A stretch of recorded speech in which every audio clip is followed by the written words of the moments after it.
जय Shri Shyam. Welcome back to the family. आज मैं आपके सामने वैशाख मास महात्म अध्याय 3 सुनाने जा रही हूँ।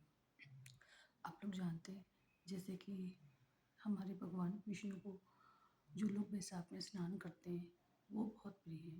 इतनी अधिक पूजा प्रिय नहीं है, अपनी कोई पूजा करे उनकी ये उतना प्रिय नहीं है, इतना कि इस वैशाख मास में स्नान करे वो इनका बहुत प्रिय होता है।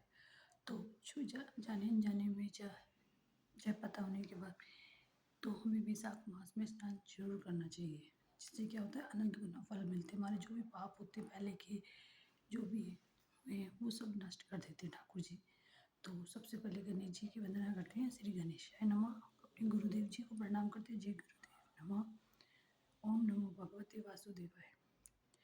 तो अब हम शुरू करते हैं अध्याय। सूजी कहते हैं कि श्री नारद मुनि के वचन सुनकर राजश्री अम्बरीश ने आश्चर्य से कहा, महामुनि, आप कार्तिक माह, शीर्ष आदि पवित्र महीनों को छोड़कर वैशाख मास की इतनी प्रशंसा क्यों करते हो? वैशाख को सब मासों में श्रेष्ठ क्यों बतलाते हो? नारद जी के कहने लगते हैं कि हे राजन, वैशाख मास सब धर्मों और सब प्रकार के और सब महीनों तथा दानों से अधिक क्यों है? ये अब मैं तेरे सामने कहता हूँ, तो तुम ध्यान से सुनो।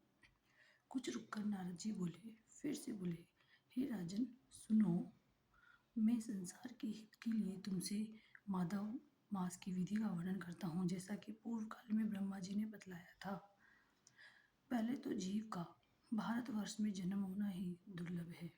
उससे भी अधिक दुर्लभ है कि वहाँ मनुष्य की योनि में जन्म और मनुष्य होने पर भी अपने अपने धर्म के पालन में प्रवृत्त होना और भी कठिन है।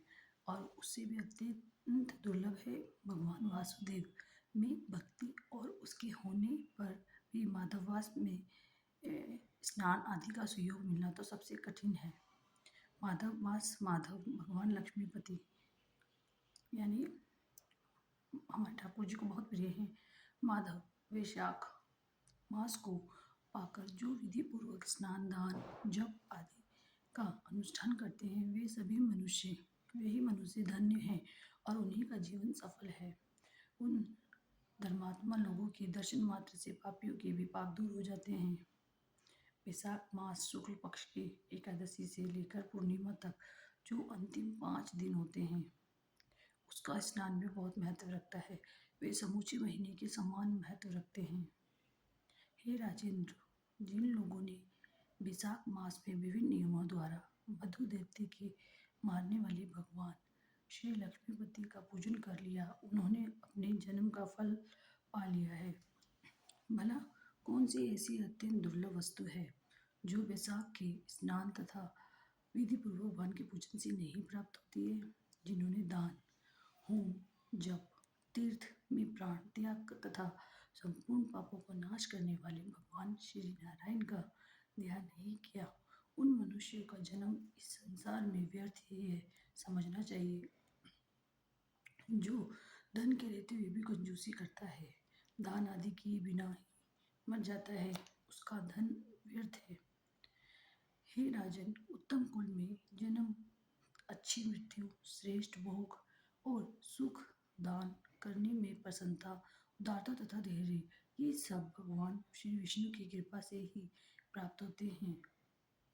भगवान नारायण की कृपा से ही मनोवांछित सिद्धियां मिलती हैं। जो कार्तिक में, माघ में तथा माधव को प्रिय लगने वाले वैशाख मास में स्नान करके भगवान लक्ष्मीपति की विशेष विधि के साथ भक्तिपूर्वक पूजा करता है और अपनी शक्ति के अनुसार दान देता है, वह मनुष्य इस लोक का सुख भोग कर अंत में श्री हरि के पद को प्राप्त होता है।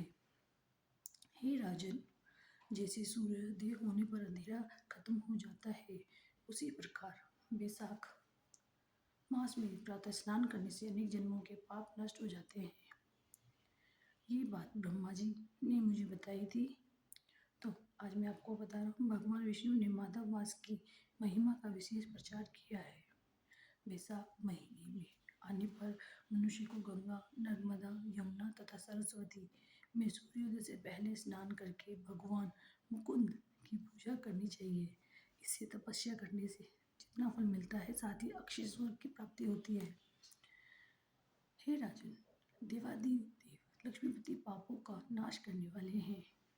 उन्हें नमस्कार करके चैत्र की पूर्णिमा को वैशाख स्नान व्रत का आरंभ करना चाहिए और व्रत लेने वाला शक्ति के अनुसार कुछ दान दे, हविष यान भोजन करे और धरती पर स्वयं ब्रह्मचारी व्रत में दृढ़तापूर्वक स्थित रहे तथा हृदय में हमेशा भगवान श्री नारायण का ध्यान करता ही रहे।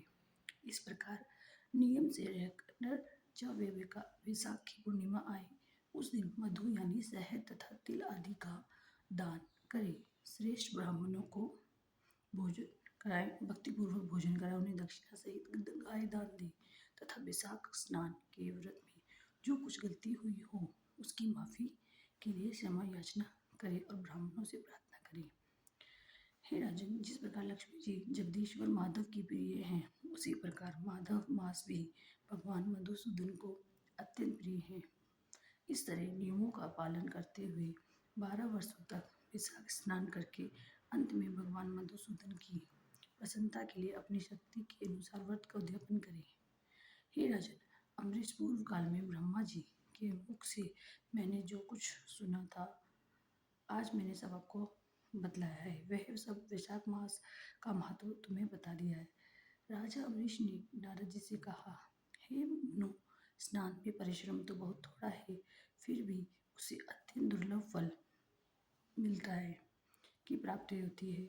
मुझे इस पर विश्वास क्यों नहीं होता है कि मुझे भ्रम क्यों हो रहा है। नारद जी ने कहा कि राजन, तुम्हारा संदेह ठीक है। थोड़े से परिश्रम के द्वारा महान फल की प्राप्ति असंभव सी बात लगती है, पर फिर भी इस पर विश्वास करो, क्योंकि ये ब्रह्मा जी की बताई हुई बात है।